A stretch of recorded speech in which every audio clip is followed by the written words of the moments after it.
আজকে আমি চিংড়ি মাছ দিয়ে পেঁয়াজের খিচুড়ি করব বলে দেখো আমি মুসুরির ডাল, মুগ ডাল, মটর ডাল, অড়হর ডাল আর ছোলার ডালটাকে নিয়ে নিলাম। নিয়ে এবারে খানিকক্ষণ এখানে ভিজিয়ে রেখে দিয়েছি।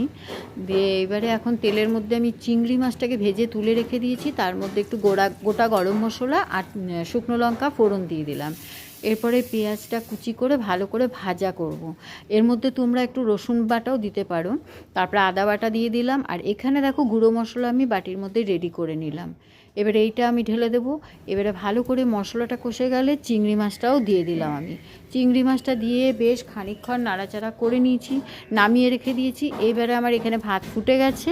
ফুটে যাওয়ার পরে আমি ডালটাও দিয়ে দিলাম। আর এই দিকে দেখো আলু, টমেটো, পেঁয়াজ, কাঁচা লঙ্কা আমি কেটে রেখে দিয়েছি, এটাও দিয়ে দিলাম। এবারে এটা আস্তে আস্তে ফুটুক। আমি এর মধ্যে নুন আর হলুদ দিয়ে দিলাম। দেখো ফুটে উঠেছে অনেকটাই। এই দেখো হয়ে এসছে প্রায় আমার খিচুড়ি। এইবারে আমি মশলাটা দিয়ে দেবো আস্তে আস্তে। মশলাটা দিয়ে নাড়াচাড়া করব। হয়ে গেল আমার চিংড়ি মাছের খিচুড়ি।